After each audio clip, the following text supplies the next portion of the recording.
150 years ago, the King of France had this obelisk brought from Egypt to grace the heart of Paris. 3,000 years earlier, it had been dedicated to the great pharaoh Ramses II with these words: "So long as heaven exists, your monument shall exist, and your name shall endure like the heaven." Through the 30 centuries that the pharaohs ruled Egypt, the people of the Nile created the most glorious monuments the world has ever seen. Among them, the largest place of worship in the ancient world.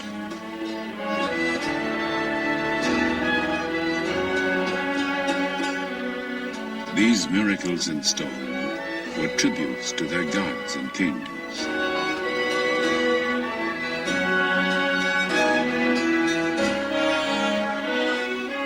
They believed that man, like the sun, could die and be reborn. They constructed elaborate tombs to protect the body and house the soul throughout eternity.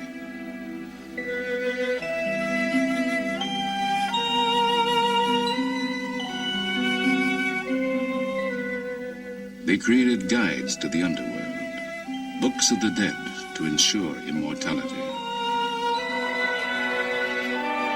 And on their monuments, they left the testimony of their faith. These inscriptions are keys with which we unlock the secrets of ancient Egypt. Ladies and gentlemen, now we are in the temple of the Queen Hatshepsut. And as they have since the days of Herodotus, Antony, and Cleopatra, thousands journey here to see these wonders.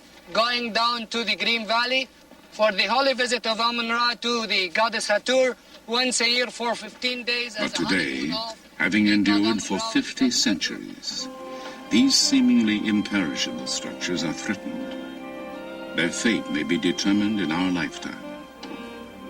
So, people of science, soul, and conscience travel here from all over the globe to save the priceless monuments, to decipher the meaning of the messages before they disappear forever.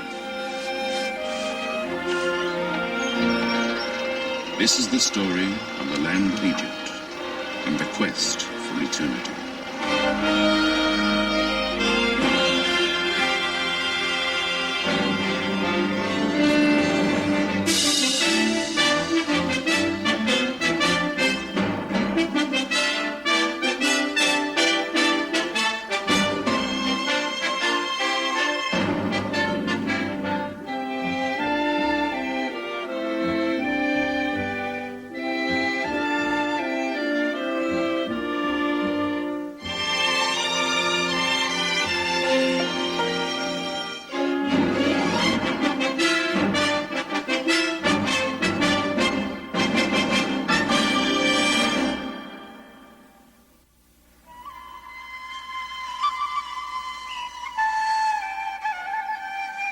The Nile, flowing through the endless miles of Egypt's desert sands, its precious waters gave birth and breath to one of the greatest civilizations that has ever taken hold on our planet.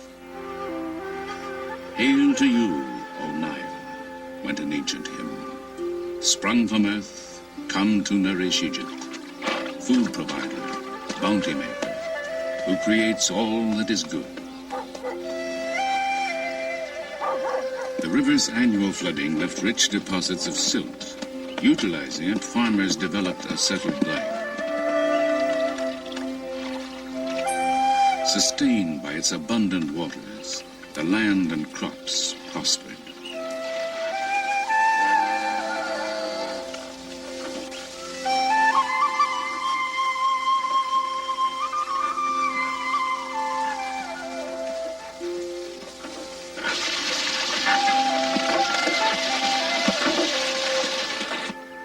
Even mud from the Nile's banks provided the people with material for everything from clay pots to the bricks with which they built their homes.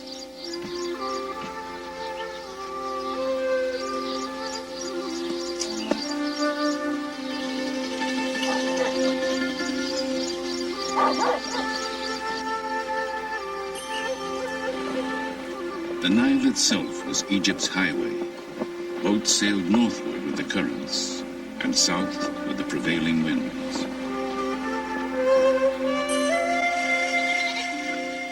To predict the time when the river would overflow, the ancients developed a calendar.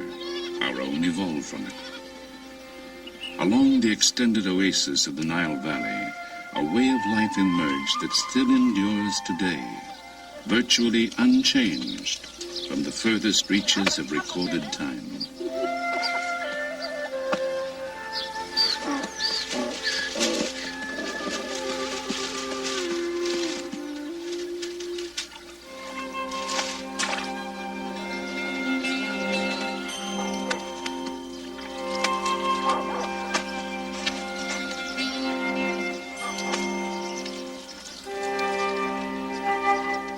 And in the time of the Nile's annual flooding, when the farmers could not till their fields, they built the pyramids, tombs for their pharaohs.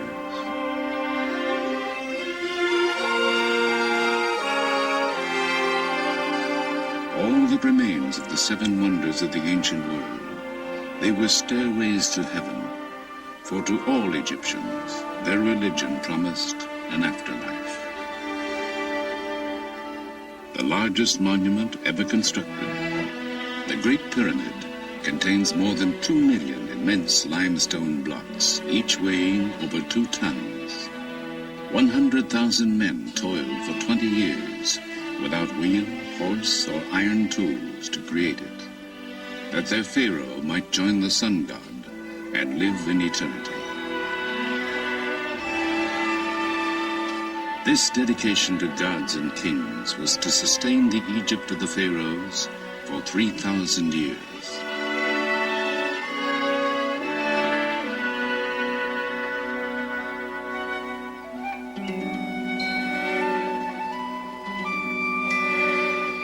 From the beginning, the Nile was the soul of the land.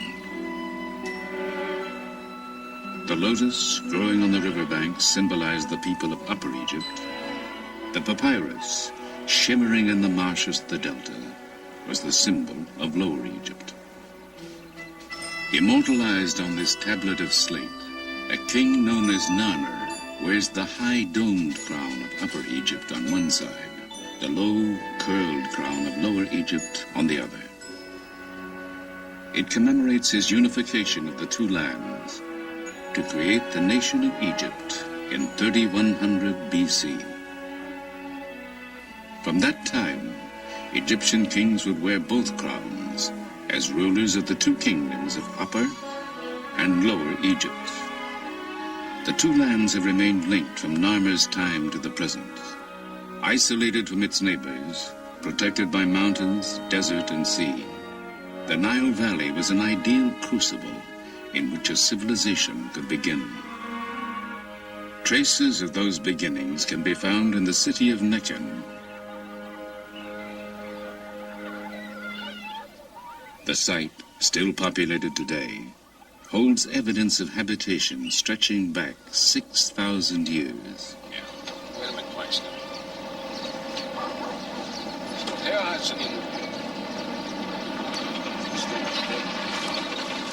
Since 1967, Dr. Walter Fairservice of Vassar College and the American Museum of Natural History has been excavating here in his continuing search for the roots of civilization. It was here, just 90 years ago, that the Narmer tablet was discovered. It was here, 50 centuries before, that King Narmer established the capital of the newly unified nation. Here we have the walls of a princely complex that belonged to a king who lived here 5,000 years ago at the very beginning of Egypt's unification. He was a great king, a powerful monarch. And we know from the size of the rooms and the way things are located that he was a very rich man, a very wealthy person. We know he has storerooms full of grain. We know that he had perhaps a great hoard of copper and many other things of that order. And yet, oddly enough, this powerful monarch, he left the place. He abandoned it. And that's part of the reason we're exploring this area, to find out why. Why at the very beginnings of Egypt's history do we have a place as important as this abandoned? Perhaps the secret still lies buried in these mud brick walls. Sifting through the debris of the centuries, the Fair Service team continues to piece together the history of the site.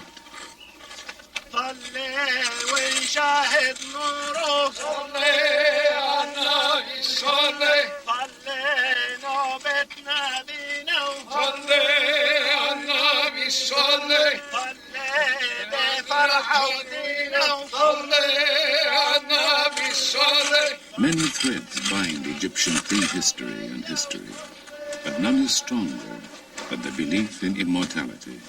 But this one is interesting because Equipped with objects necessary for the afterlife, these bodies were buried before the first pharaoh built his palace here. right here, if I can pull this up just a little bit, hairpins found at the roof of the skull. Made of some quill-like, or ivory, I guess. Perhaps ivory. Perhaps ivory, yeah. Put that back there. In this capital, religion, tradition, and political power fused. Foundations were laid on which the longest lasting of all ancient civilizations would rise.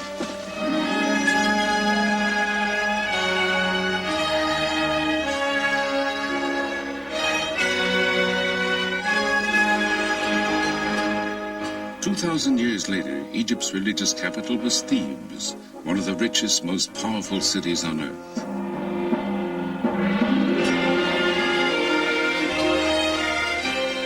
At its heart was the temple of Amun at Karnak, the largest place of worship in the ancient world.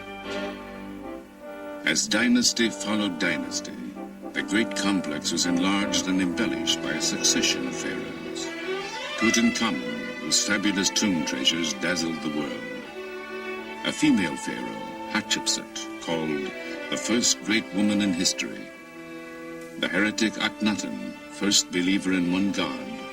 And Ramses II, the greatest builder of all time.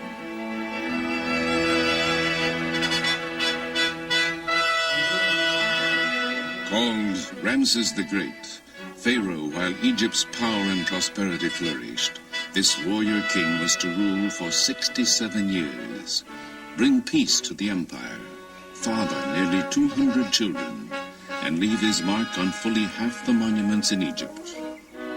Ramses was only about 20 when his father, Seti I, died in 1290 BC. Seti had ordered his funerary temple built at Abydos. One of Ramses' first acts as pharaoh was to travel there to complete it. To all Egyptians, this was the most sacred city on earth. Here, drawn by some mystical identification with Abydos and the long-dead pharaoh, an extraordinary woman known as Seti was to come 3,000 years later. With a group of fellow Egyptologists, she celebrates her 77th birthday. To you. Happy birthday, Seti. Happy birthday to you. Well, thank you very much. You certainly made it a happy birthday. Let's make a speech. Make a speech. Oh, how lovely. Oh, I am. I afraid it was a mass-produced one, but... Never mind, that won't matter. My heart, my mother, my heart, my mother, my heart, whereby I came into being. Do not stand up and witness against me at the judgment. I think that's the text it should be. You got it. Oh, thank you very much. To Seti at her 77th, on her way to 110. Thank you. Let us drink to our dear old friend Ramses II. Born Dorothy Eady in England, she says something called her here from the time she was a child. She came here 50 years ago, married an Egyptian, and had a son whom she named Seti. From then on, she was known as Seti, which means Mother at Seti.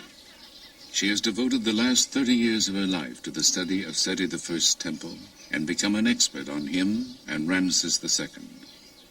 Ramses tells that he came to Abydos alone, you see, in the first year of his reign after his father was dead.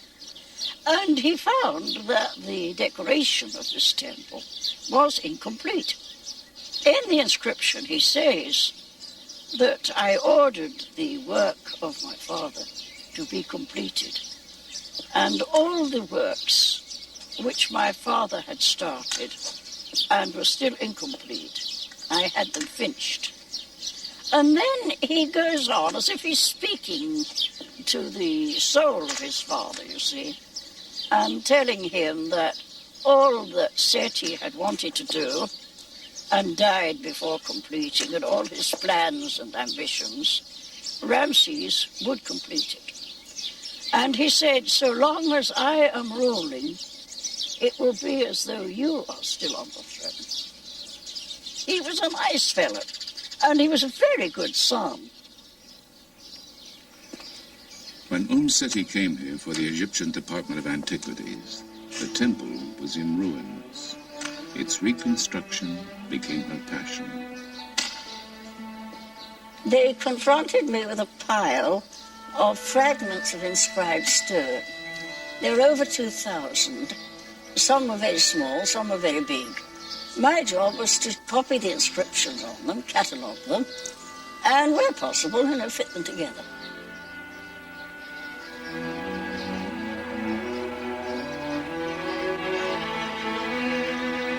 The temple is vibrant with carvings that look as fresh today as when they were painted 3,000 years ago. Its walls tell the first known story of resurrection. Osiris, a mythical ruler, was killed and dismembered by his brother. His wife, the goddess Isis, found the scattered pieces of his body, bound them together, and Osiris arose from the dead. Their son, the falcon-headed god Horus, was to grow to manhood and avenge his father. Anubis, jackal-headed god of embalming, was sent by the sun god to help Osiris live eternally.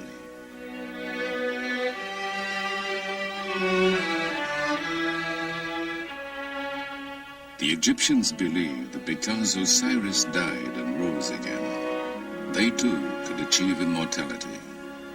Worshipping Osiris, Seti assures his place in the afterlife. Offering incense, the pharaoh worships before the bark of the sun god, Amun-Re.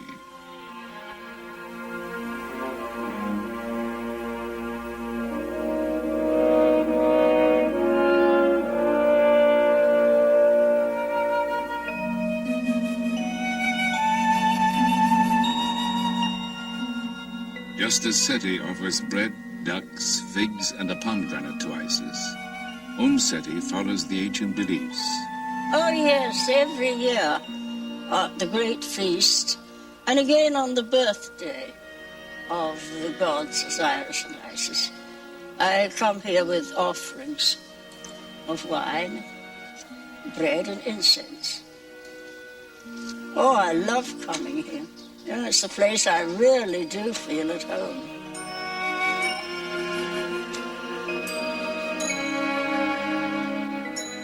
Three days after this filming was completed, Seti died. She was buried in Abydos, Egyptian city of resurrection.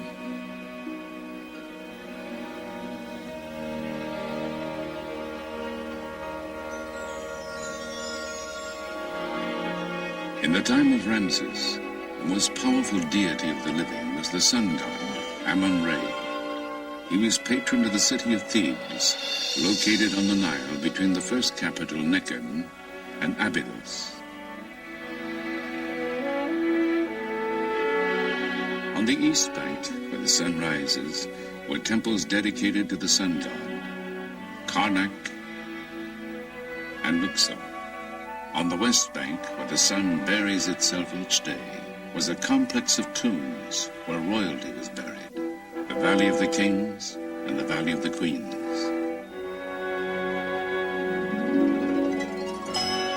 The Greek poet Homer was to immortalize Thebes as the city of 100 gates, where 400 heroes with their horses and chariots pass through each of these great gates.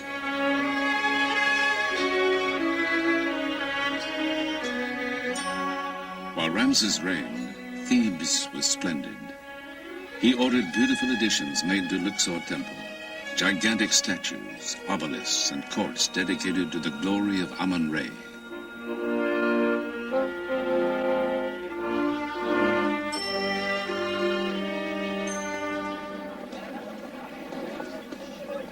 But having endured 3,000 years, these monuments face destruction in our time from the effects of increased agriculture, industrialization, changing weather conditions, due in part to the Aswan High Dam, and even the tourists themselves.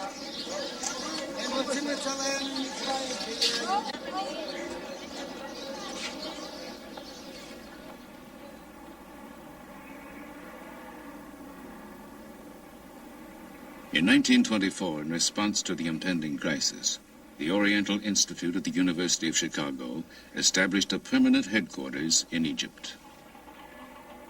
Called Chicago House, it was founded by Dr. James Henry Breasted, father of American Egyptology, who envisioned making a record of all the endangered monuments of ancient Egypt. Today, Chicago House is under the direction of Dr. Lanny Bell. The scholars of Chicago House have undertaken a monumental labor called the Epigraphic Survey.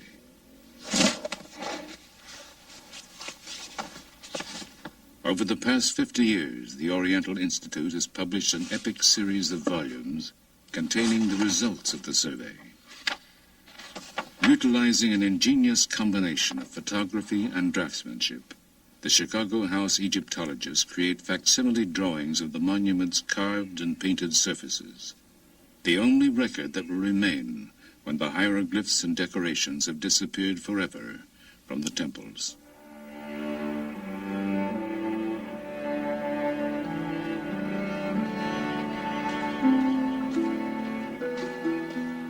As Pharaoh succeeded Pharaoh, it was common practice for them to alter temples, taking credit for the work of their predecessors.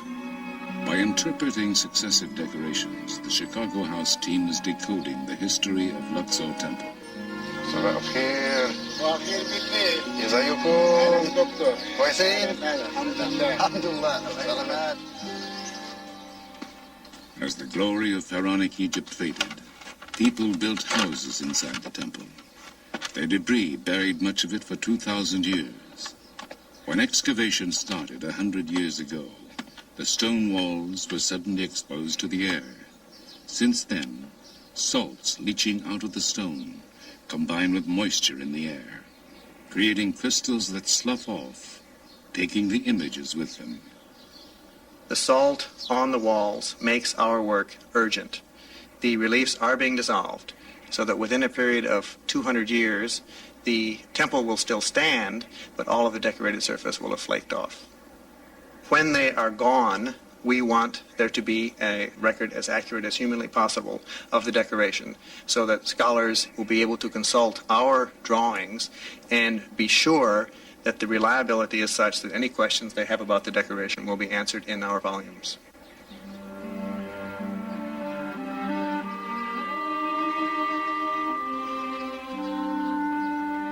When the gods were worshipped here no more, great portions of the temple were dismantled.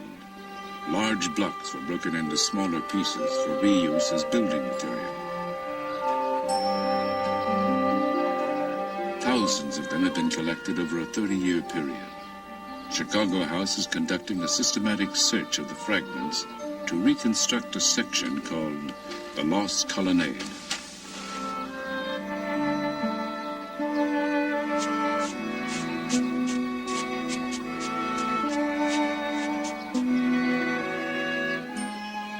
Finding a fragment that may fit, artist Ray Johnson makes notations, and the block is carefully photographed.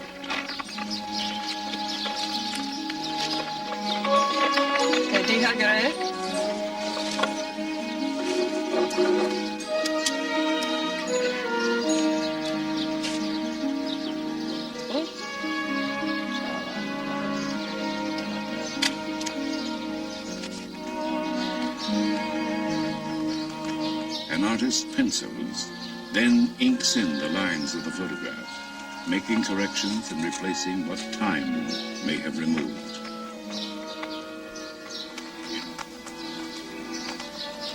Then the artist fits the photograph into his rendering of the wall.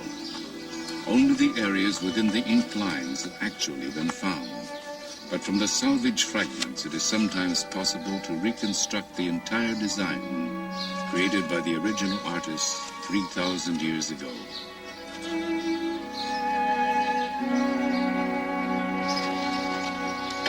You support me going out. On those exciting and rare occasions, when a fragment that fits onto a standing wall is found, it is replaced. More to the left. Toward me? To the left. So, piece by piece, the ancient temple of Amun-Re rises again.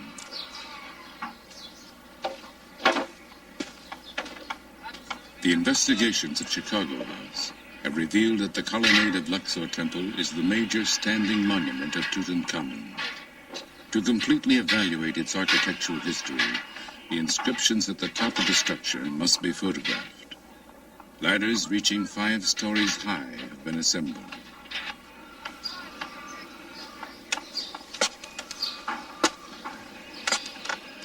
This is the first time in 50 years that anyone has attempted the ascent.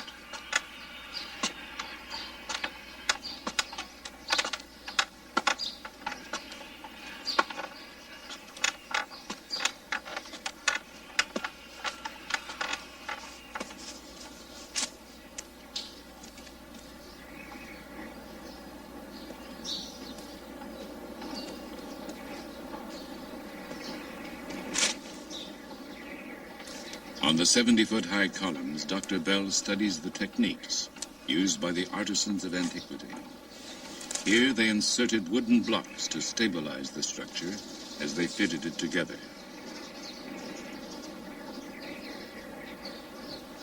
A roof once covered the colonnade, but it fell or was removed sometime before 1600 AD. Fragments of it found on the temple floor have been identified.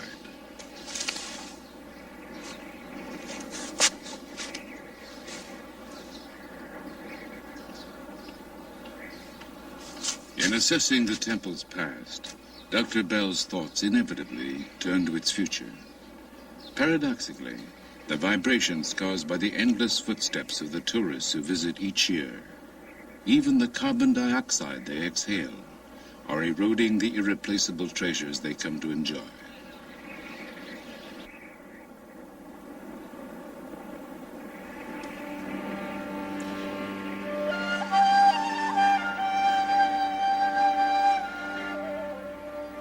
Chicago House studies have revealed that 100 years after Tutankhamun built this structure, Ramses II systematically erased his predecessor's name and replaced it with his own, naively assuming he could deceive the gods and take credit for the colonnade's construction.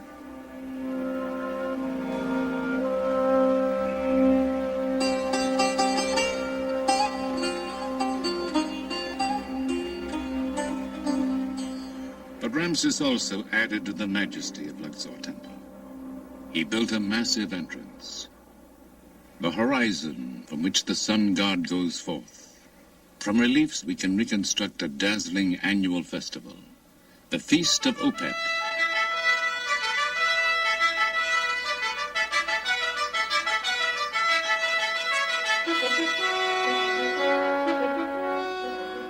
With the Nile in full flood, the golden statue of the god Amun-Re has been brought to Luxor from Karnak in his boat shrine. Within the temple's innermost sanctuary, Ramses offers incense, flowers, and food to the linen-shrouded god.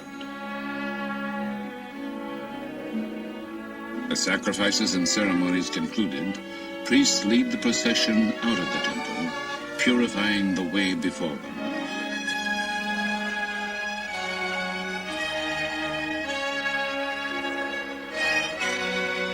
Thousands of citizens crowd the waterfront to see musicians, Nubian dancers, soldiers, and priestesses accompany the procession along the Nile.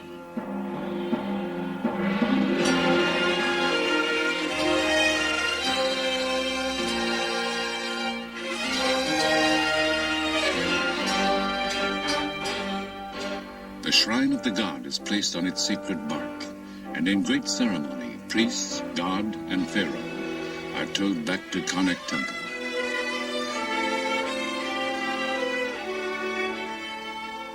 Ramses' favorite queen, Nefertari, and the royal princesses greet the procession as it arrives. Concluding nearly a month of worship and revelry, the royal couple enters the great temple of Amun at Karnak.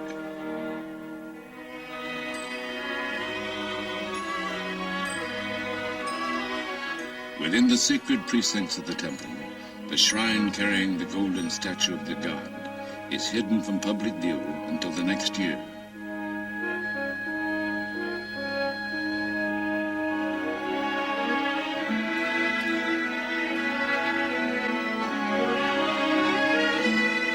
Symbolically renewed and reborn, the divine King Ramses advances toward the innermost reaches of the temple, where no common mortals are allowed to venture. Begun by his father, Seti I, this awesome hall was completed by Ramses. A soaring forest of stone, it is created of 134 pillars, some of them 80 feet high.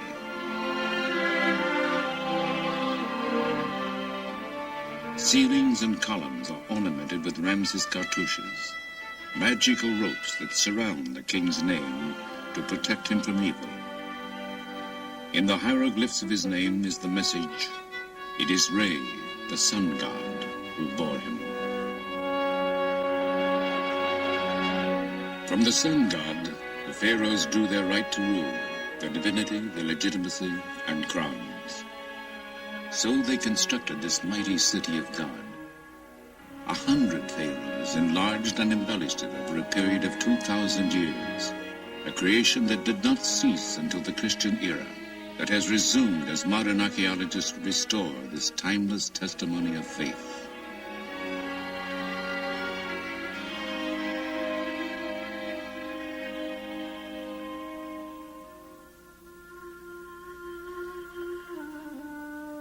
Across the Nile stretches the land of the dead.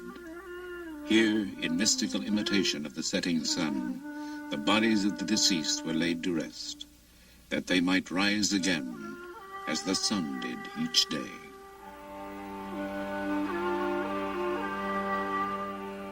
Cut into the heart of the mountain, the Theban necropolis is a vast labyrinth of tombs.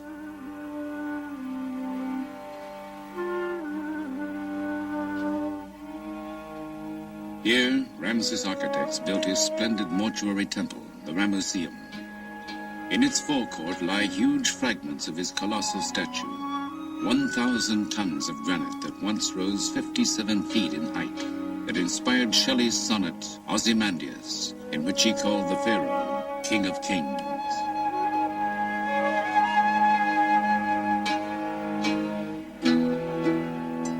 When Ramses died in 1224 BC, the Ramesseum was magnificent. Here, the magic of his name and images would keep him alive forever. This was but a stopping point for the dead king and his funeral procession, the sacred place where offerings would be made to him from this day throughout all time.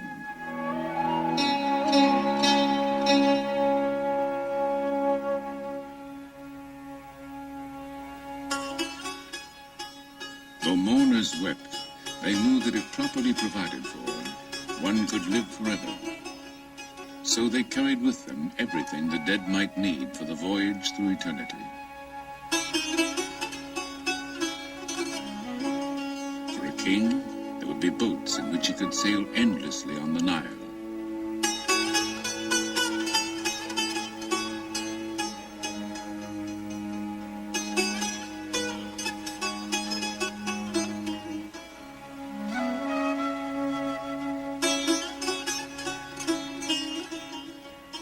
And a throne from which he could continue to reign.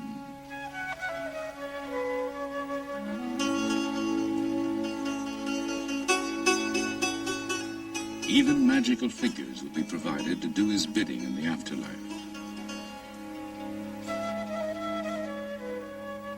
In their tomb paintings, the people of the Nile depicted the hereafter as a pleasant extension of their earthly lives, a place where they could amuse themselves hunting ducks, where rich crops would sustain them.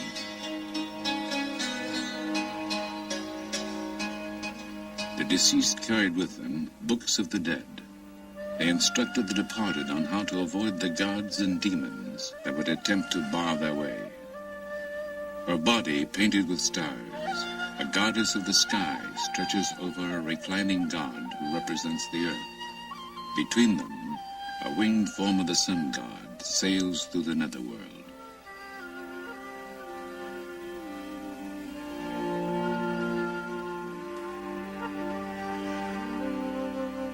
The divine ibis-headed scribe Thoth makes notes as the deeds of the deceased are weighed on the scale of justice. In an address to the gods, the departed will assert his innocence. I am pure of mouth and hands, without sin, without guilt, without evil. Those who were judged to be without sin could join Osiris to dwell in the happy land of the setting sun. But most important, there must be a body to which the soul could return. Anubis, god of embalming, prepares the body for the life to come. So Ramses' mummy would have gone to his tomb after a priest pronounced over it, "You will live again, forever."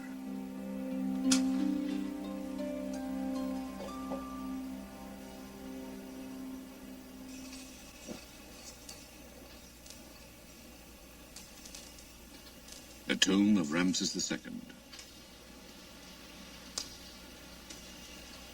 In a state of dangerous disrepair, its access is forbidden to almost everyone.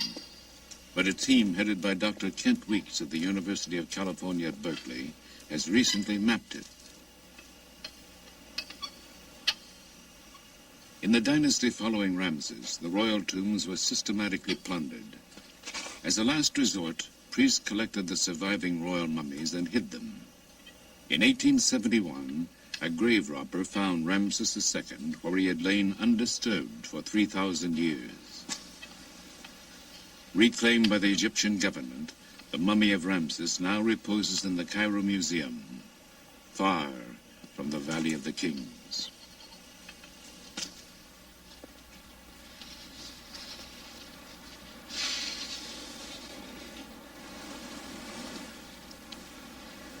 This is the West Valley. It's part of the ancient necropolis of Thebes, about 9 square miles of some of the most important archaeological monuments anywhere in the world. Valley of the Queens, Valley of the Kings, Tutankhamun's tomb, they're all here. But in spite of several centuries of interest in this area, there still does not exist a detailed archaeological map of what it contains. That's the purpose of the Berkeley Theban Mapping Project, to make as detailed an archaeological map as modern technology will permit. It's an important project. It's going to make it possible for us to study the history of the necropolis, but even more important, it's going to help us to preserve it and protect it. Surveying techniques are used to measure topographical features. Thank you.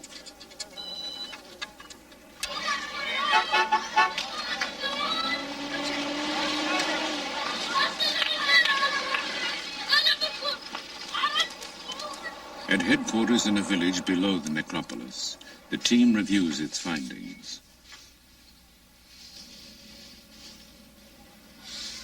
Okay.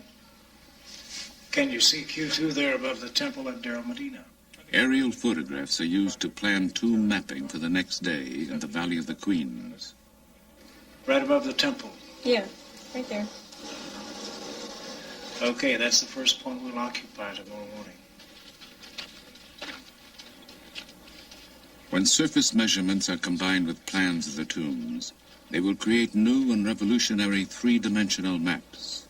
These will make it easier to find correlations between the geography and the locations of the known tombs, and perhaps enable scientists to find tombs still undiscovered. Let's drop everything here, Dave, and then we can send it on down. don't you and Jenny go on down? We'll start passing stuff to you. Dave, why don't you choose what we have to take down, and we'll leave the rest up here. All right. I'll get the lantern. Not you.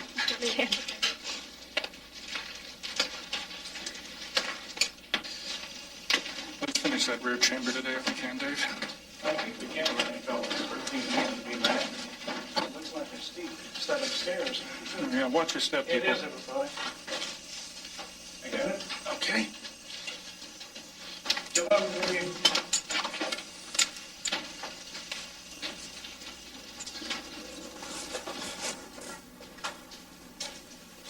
Standard surveying techniques are used to obtain the dimensions of each chamber.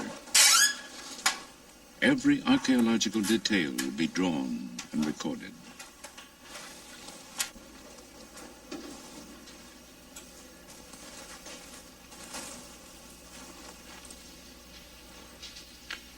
I think that's about it, Kath. Did you get those problems in the back chamber? It was customary to place the tombs of royal children in the Valley of the Queens. This is the tomb of a young prince, son of Ramses III. Here, the pharaoh himself offers incense to the gods on the boy's behalf.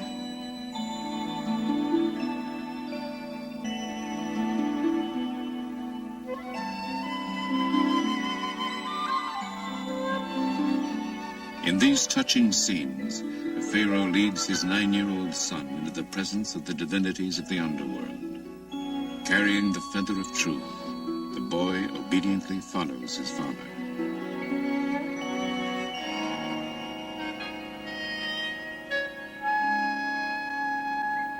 طيب يوسف عايزين نشوف المقدار دلوقتي؟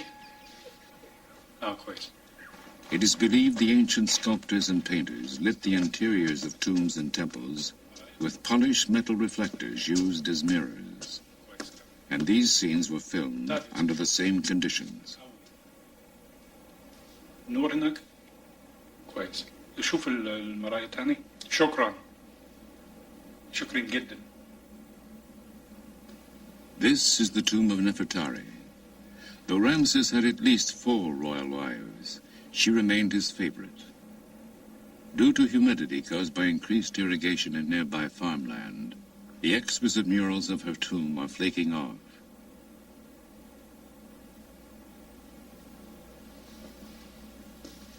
Unless scientists can halt the deterioration, these may be the last moments of what was imagined as the endless ages in which Nefertari would live on these walls. This was the woman with whom Ramses believed he would go through eternity, to whom these words were written. The princess, rich in grace, lady of affection, sweet with love, mistress of the 2 lands, songstress of the beautiful countenance, greatest in the harem of the lord of the palace. All that you say will be done for you. Everything beautiful according to your wish. All your words bring contentment to the face, wherefore men love to hear your voice. These tributes speak to us of love and hope, a people and a civilization that soared brilliantly and then was eclipsed.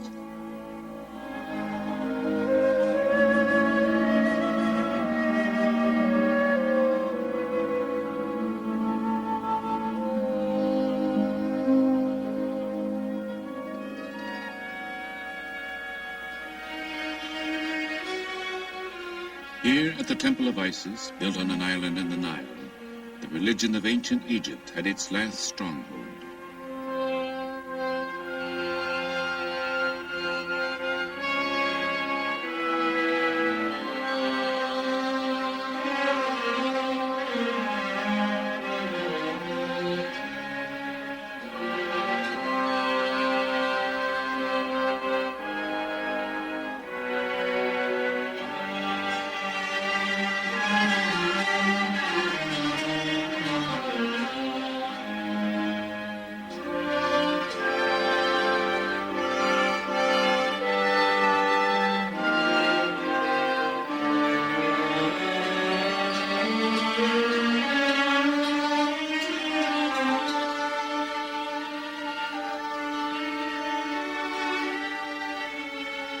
After 332 BC, the Greek Ptolemies would reign as the last dynasty of pharaohs.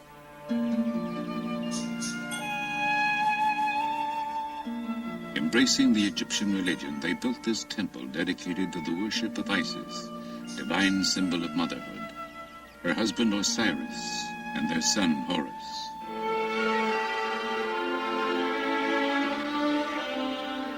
Their stories are told and retold on the temple walls.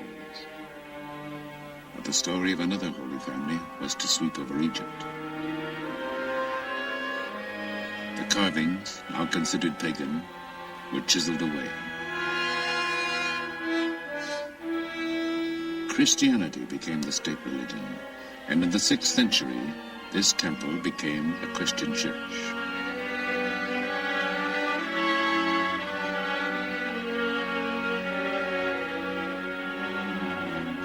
The meaning of the hieroglyphs would be forgotten, the ancient rites forbidden. For 12 centuries, the story of Egypt's ancient civilization would be lost.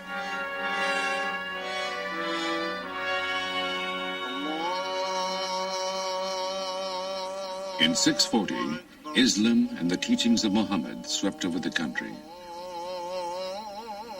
A succession of foreigners was to rule until 1952, when revolution restored full independence to Egypt after 2,000 years.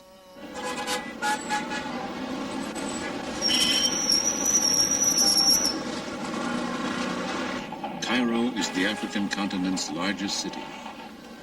Vexed by 20th century problems of explosive growth, pollution, economic and political difficulties, Cairo, like Egypt itself, survives through the resilience, humor, and vigor of its people.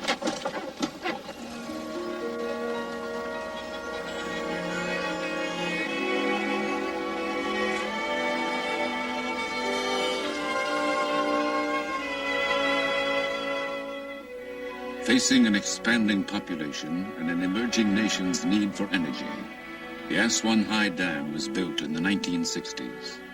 With 17 times the material contained in the Great Pyramid, the dam is a monument to the new nationalism and what some would call the 20th century religion, technology.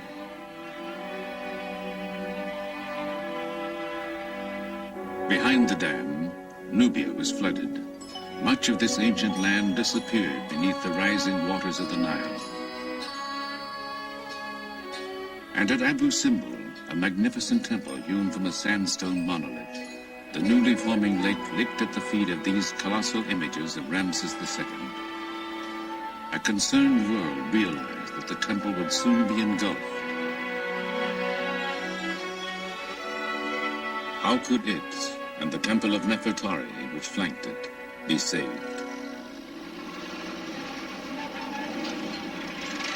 At the 11th hour, with funding from Egypt, the United States, and UNESCO, an international team swung into action, racing the rising Nile. Slab by slab, in cuts no more than 1/4 of an inch thick, the temple was dismantled. The work continued night and day as workmen cut 190 feet down through the cliff.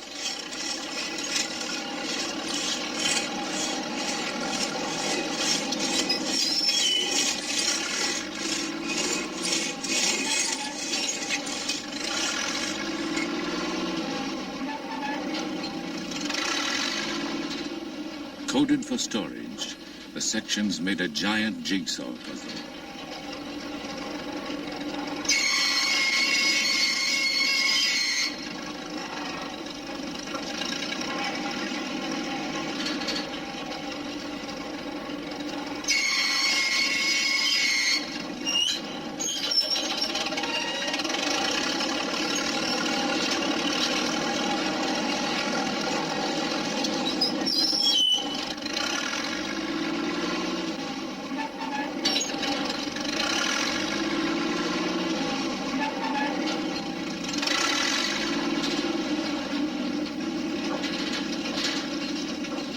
Moved up 200 feet beyond the reach of the Nile, the temple was reassembled. The precision of watchmakers was applied to the colossi. reconstructed to an accuracy of 1/10 of an inch.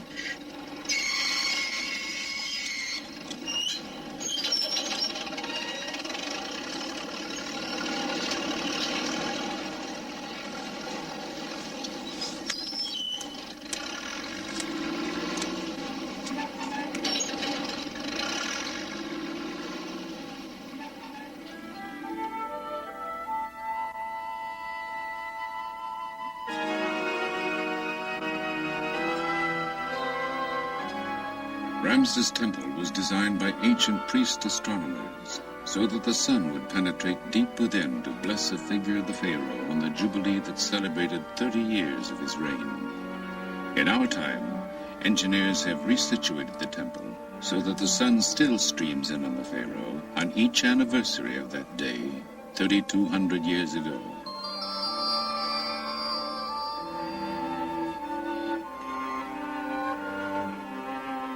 Gilding the statue of the king seated among the gods, the sun god Re bathes the figures in sacred light.